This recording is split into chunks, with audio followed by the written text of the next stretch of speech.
ఎస్ఏపిలో ఎన్ని రకాల మనం మాక్సిమం ఎన్ని రకాల డాక్యుమెంట్స్ ఏమేమి డాక్యుమెంట్స్ తెలుసు మీకు? ఎవరు చెప్తారు? డాక్యుమెంట్స్ పోస్ట్ చేస్తున్నాం కదా, ఏమేమి ఉన్నాయి డాక్యుమెంట్స్ అనేవి? ఎన్ని రకాల డాక్యుమెంట్స్ ఉన్నాయి?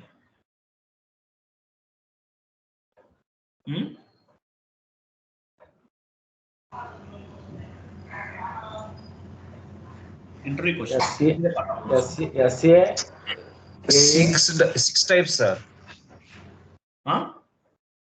6 types, sir. 6 types, sir? అవును సార్. 6 types ఉన్నాయా? అవును సార్. అంటే మనం యూజ్ చేస్తున్న టోటల్ ఎస్ఏపీలో ఎన్ని డాక్యుమెంట్స్ ఉన్నాయని చెప్తున్నారు మీరు? మనం యూజ్ చేస్తున్న అయితే 6 types వరకు మనం చెప్పాం సార్, అంటే మీరు క్లాస్ లో చెప్పారు sir. Okay, fine, very good. SAP OBA7కి వెళ్ళండి. OBA7 ఒకసారి వెళ్ళండి, చెప్తాను.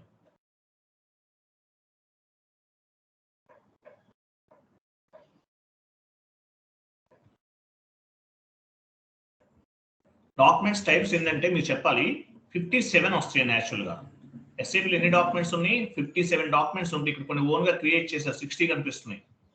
ఓకేనా? లాస్ట్లో చూడండి, లాస్ట్లో ఎక్కడ ఉన్నాయి చూడండి, రైట్ సైడ్ చూపించండి. అదిగో రైట్ సైడ్ చూపించండి, అదిగో అవి ఇక్కడ చూపించండి. ఓకేనా? సో ఇవి ఓకే, ఫైన్. ఎనీవే ఒక విషయం గుర్తుపెట్టుకోండి, నేను డాక్యుమెంట్స్ టైప్ చెప్తాను, మాక్సిమం డాక్యుమెంట్స్ అన్ని చెప్తాను, ఇవన్నీ గుర్తుపెట్టుకోండి. ఇంటర్వ్యూ పాయింట్ ఆఫ్ లో మీకు యూజ్ అవుతుంది. ఇండివిజువల్స్ అనేవాళ్ళు, కన్సల్టెంట్ అనేవాళ్ళు ఇద్దరు గుర్తుపెట్టుకోవాలి. వెళ్ళండి, MS వర్డ్ ఫార్మేట్ లోకి వెళ్ళండి. GL కి సంబంధించిన ఏమున్నాయి? GL documents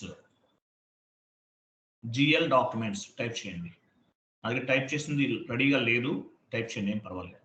GL documents font size increase చేయండి.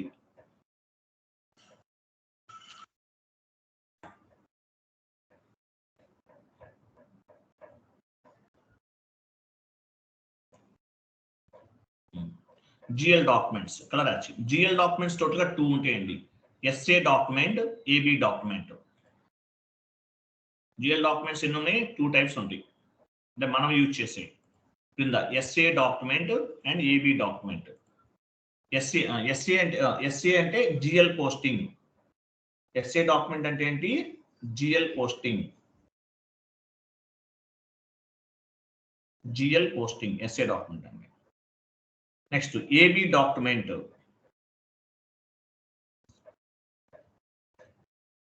AB డాక్యుమెంట్ అంటే మీనింగ్ ఏంటి? రివర్స్ చేస్తాం. AB అంటే రివర్స్ అన్నమాట, రివర్సల్ డాక్యుమెంట్. ఓకేనా? ఇవన్నీ కూడా GL కి సంబంధించినవి. తర్వాత AP వెళ్ళండి. AP అకౌంట్ పేయబుల్ గురించి డిస్కస్ చేద్దాం. AP అంటే ఏంటి? బ్రాకెట్ లో అకౌంట్ పేయబుల్. అకౌంట్ పేయబుల్ లో కూడా మనకి 2 డాక్యుమెంట్స్ తెలుసు మీకు. నేను మీకు ఇంకొక 2 యాడ్ చేసి చెప్తాను. ఫస్ట్ వన్ ఏంటి? KR డాక్యుమెంట్ అంటే ఏంటి?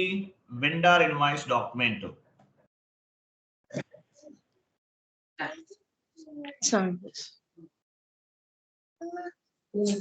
KR ఇవ్వండి, KR.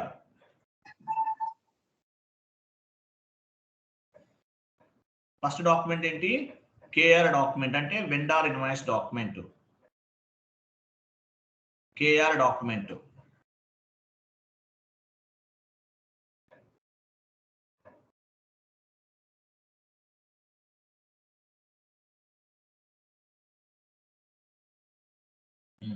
వెండర్ ఇన్వాయిస్ KR అంటే. దాని తర్వాత పేమెంట్ చేస్తుంది, దానికి ఏమొస్తుంది? KZ documents. KZ document. KZ document అంటే వెండర్ పేమెంట్ పోస్టింగ్. KZ అంటే. అలాగే ఇంకోటి కూడా ఉంటుంది, KG ఉంటుంది. KG vendor credit memo posting. KG అంటే ఏంటి? వెండర్ క్రెడిట్ మెమో పోస్టింగ్ అంటారు. అంటే ఏంటిది? క్రెడిట్ మెమో పోస్టింగ్ అంటే ఏంటి? ఎగ్జాంపుల్, మీరు వెండర్ దగ్గర నుంచి మెటీరియల్ పర్చేజ్ చేస్తారు, గూడ్స్ పర్చేజ్ చేస్తారు, రిసీవ్ అయిపోయినాయి, తీసేస్తున్నారు, కానీ సరిగా బాగాలేవు. ఏం చేస్తారు మీరు? రిటర్న్ చేస్తారు. అటువంటప్పుడు వెండార్ క్రెడిట్ మెమో పోస్టింగ్ చేస్తారు. వెండార్ క్రెడిట్ మెమో పోస్టింగ్ చేస్తారు. ఇది ఎలా చేయాలో చెక్ చేయండి, మీరు ఆన్లైన్లో వెతకండి, నేను చెప్పను, మీరే వెతకండి. ఓకేనా? సో కేజీ అంటే ఏంటి? Vendor credit memo. క్లియర్ కదా? ఇలా 3 ఉన్నాయి అన్నమాట. తర్వాత అకౌంట్ రిసీవబుల్ ఏఆర్.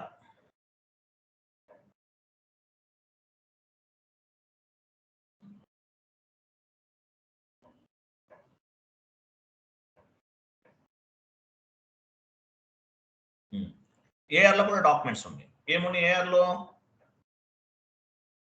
పైన ఇంకోటి కూడా యాడ్ చేసుకోండి, కేఏ ఒకటి యాడ్ చేయండి, పైన ఇంకోటి కూడా ఉంటుంది కేఏ.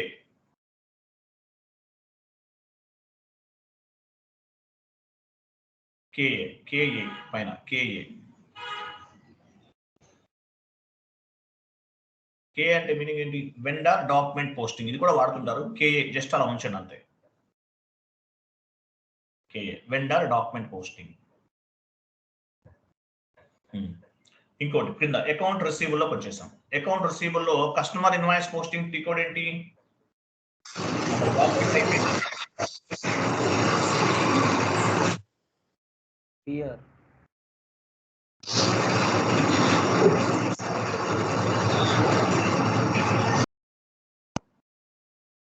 సుచరిత గారు, మీ దగ్గర నుంచి నాయిస్ హెవీగా వస్తుందండి, సైలెంట్ గా ఉండండి, మ్యూట్ లో ఉండండి. డిఆర్ డాక్యుమెంట్ అంటే ఏంటి? Customer invoice posting. DR document customer invoice posting.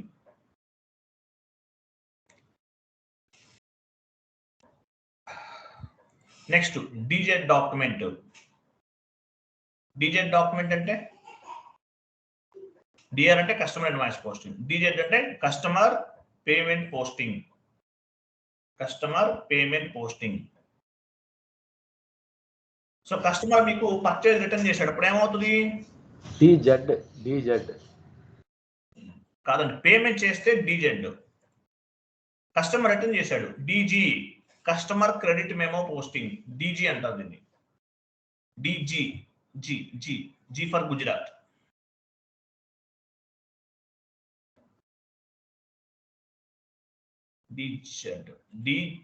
డిజి అంటే డిజి కస్టమర్ క్రెడిట్ మెమో. పైన వెండార్ క్రెడిట్ మెమో చెప్పాను. ఇక్కడ వెండార్ క్రెడిట్ మెమో అంటే ఏంటి? వెండార్ దగ్గర నుండి పర్చేస్ చేసిన మెటీరియల్ అనేది వెండార్ కి రిటర్న్ చేస్తాం. ఇక్కడ డిజి డిజి డిజి అంటే కస్టమర్ కంపెనీ దగ్గర కొన్న ప్రొడక్ట్స్ అన్ని కూడా రిటర్న్ చేస్తాడు. DG customer credit memo posting. Credit memo posting. ఓకేనా? ఇది కాకుండా ఇంకోటి యాడ్ చేసుకోండి, ఇంకోటి ఉంటుంది కస్టమర్ క్రెడిట్ మెమో పోస్టింగ్ కదా. డిఏ. డిఏ అంటే ఏంటి? గుర్తుపెట్టుకోండి just DA customer document posting. Customer document posting. ఇవన్నీ గుర్తుపెట్టుకోవాలి. ఇంకోటి కూడా ఉంది, ఇంకోటి ఎసెట్ అకౌంటింగ్ వెళ్ళామనుకోండి, అక్కడ కూడా ఉంటాయి. ఏ అంటే ఏంటి? ఎసెట్ అకౌంటింగ్ టైప్ చేయండి. Asset accounting. ఎసెట్ అకౌంటింగ్ లో ఏమేమి వస్తాయి? ఎసెట్ అకౌంటింగ్ టైప్ చేయండి. ఎసెట్ అకౌంటింగ్ లో 2 డాక్యుమెంట్స్ ఉంటాయి మేజర్ గా మనం వాడేవి. ఎసెట్ పోస్టింగ్, ఎసెట్ అకౌంటింగ్ అని టైప్ చేయండి. ఎసెట్ అకౌంటింగ్ నెక్స్ట్ క్లాసెస్ లో యాడ్ అవుతాయి. ఏమేమి వస్తాయి? Asset document. ఏ అంటే ఎసెట్ అకౌంటింగ్. కింద ఏ తీసేయండి అక్కడ. ఎసెట్ అకౌంటింగ్ అనేది ఒక sub module. GL document, GL అనేది ఒక సబ్ మాడ్యూల్ ఎఫ్ఐసిఓలో. ఏపీ అనేది ఒక సబ్ మాడ్యూల్. ఏఆర్ అనేది ఒక సబ్ మాడ్యూల్. ఎసెట్ అకౌంటింగ్ అనేది ఒక sub module. Asset accounting type చేయండి సార్. ఏఎస్ఎస్ఈటి ఎసెట్.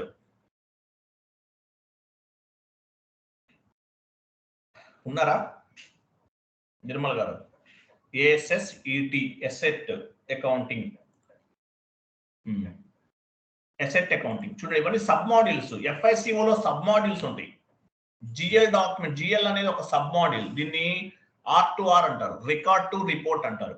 జిఎల్ టీమ్ వాళ్ళు హ్యాండిల్ చేస్తారు. ఇది యాక్చువల్గా మనం ఇవన్నీ నేర్చుకుంటున్నాం. ఇవన్నీ మీరు చేస్తారా? ఏం చేయరు మీరు. ఇవన్నీ జాబ్లోకి వెళ్తే ఏదో ఒక దాంట్లో ఇస్తారు. Account payable, account receivable, with holding tax, dunning, TDS, asset accounting ఏదో ఒక మాడ్యూల్లో వదిలేస్తారు. అక్కడ మీరు పని చేస్తారు. ఇవన్నీ చేయరు, కానీ ఇవన్నీ నేర్చుకుంటేనే మీకు కమాండింగ్ ఉంటుంది, ధైర్యంగా ఉంటారు జాబ్లోకి వెళ్తే. ఓకేనా? మణికంఠ అని ఒక పర్సన్ ఉన్నాడు. అతను కూడా మంచి ఎంఎన్సీలో జాబ్ కొట్టాడు. ట్రైనింగ్ లో ఉండగానే కొట్టేశాడు జాబ్. మార్నింగ్ బ్యాచ్ తను కూడా.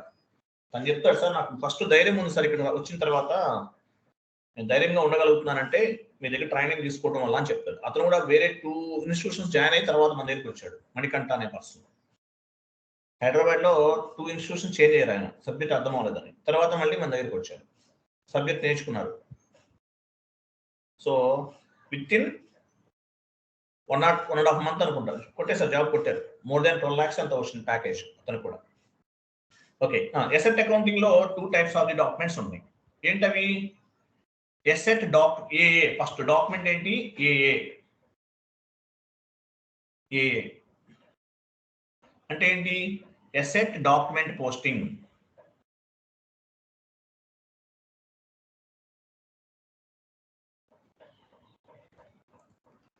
Asset document posting. Next AF depreciation posting. Depreciation run చేస్తాం కదా, డిప్రిసియేషన్ పోస్టింగ్. ఎసెట్ పైన డిప్రిసియేషన్, అప్రిసియేషన్, డిప్రిసియేషన్ క్యాలిక్యులేట్ చేస్తాం. ఇవేంటి? డిప్రిసియేషన్. ఇవి మీరు గుర్తుపెట్టుకోవాల్సిన డాక్యుమెంట్స్, ఇంకేం అవసరం లేదు. ఎస్ఐటీలో చాలా ఉన్నాయి, 57, 50 డాక్యుమెంట్స్ ఉన్నాయి. కొంతమంది 99 ఫ్రీ డిఫైన్ డాక్యుమెంట్స్ అంటారు, అవన్నీ అవసరం లేదు. ఇంతవరకు మీరు గుర్తుపెట్టుకోండి చాలు, ఈజ్ ఎనఫ్. క్లియర్ కదా? ఈ డాక్యుమెంట్స్ గుర్తుండాలి. ఎండ్ యూజర్ పాయింట్ ఆఫ్ వ్యూలో వెళ్ళే వాళ్ళకి 100% గుర్తుండాలి. కన్సల్టెంట్ గా వెళ్ళే వాళ్ళకి 200% గుర్తుండాలి. క్లియరా కాదా? Yes are no? మాట్లాడేంటి ఎవరు? క్లియర్ కదండి, అందరికి అర్థమైందా? ఈ డాక్యుమెంట్స్ అన్ని గుర్తుపెట్టేసుకోవాలి. లైఫ్ లాంగ్ యూజ్ ఉంటుంది. మీరు ఒకసారి గుర్తుపెట్టుకున్నారంటే లైఫ్ లాంగ్ యూజ్ ఉంటుంది. 1 lakh శాలరీ, 2 lakh శాలరీ ఎలా వస్తుంది? ఈ డేటా, ఈ కంటెంట్ అంతా మీకు మైండ్ లో ఉండాలి. ఇదే మీ అసెట్, ఇదే మీ ఎలిజిబిలిటీ. ఇవన్నీ గుర్తుపెట్టుకోగలిగితే ఇప్పుడు మామూలుగా ఐఏఎస్ చదువుతారు, చాలా కష్టపడి చదవాలి. అలాగే ఎస్ఏపి కూడా అలాగే ఇంప్రెషన్ గా తీసుకుని కష్టపడితే ఈ డేటా అంతా మీకు మైండ్ లో ఉంటుంది. ఫస్ట్ టైం గుర్తుండదు, సెకండ్ టైం గుర్తుంటుంది, థర్డ్ టైం గుర్తుంటుంది. సో ఇదంతా మీ మైండ్ లో ఉంటే ఇంటర్వ్యూ అనేది ఈజీగా క్రాక్ చేస్తారు, జాబ్స్ వస్తాయి, పక్కా వస్తాయి. సార్ నేను చదవలేను అనుకుంటే మీ ఇష్టం. ఓకే, సో ఇది సెషన్. మీకు సాటర్డే రోజు క్లాస్ ఉండదండి, నాకు వేరే పర్సనల్ వర్క్ ఉంది. ఓకేనా? ఒక ఫంక్షన్కి వెళ్ళి సాటర్డే అంటే 30 రోజు ఉండదు, క్లాస్ ఉండదు. మళ్ళీ సండే ఉంటుంది. 30 ఉండదు. మీకు ఏదైనా వేరే వర్క్స్ ఉంటే ప్లాన్ చేసుకోండి. 30 క్లాస్ ఉండదు, ఓన్లీ రేపు మార్నింగ్ మాత్రమే క్లాస్ ఉంటుంది, 30 ఉండదు. ఓకేనా? Thank you, bye, good day.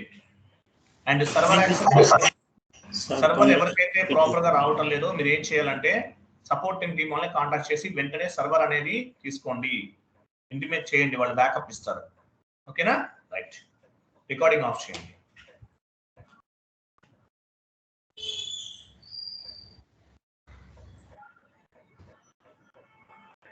Clear కదా? అర్థమైంది అందరికి? సో 3-tier ఆర్కిటెక్చర్ అనేది ఇంపార్టెంట్.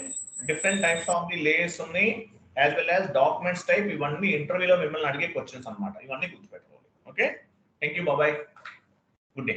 అది సార్ అది టైప్ చేస్తారు కదా, చాట్ బాక్స్ లో పోస్ట్ చేయండి, నిర్మల్ గారు. చేస్తాను sir. Okay, okay, thank you అండి.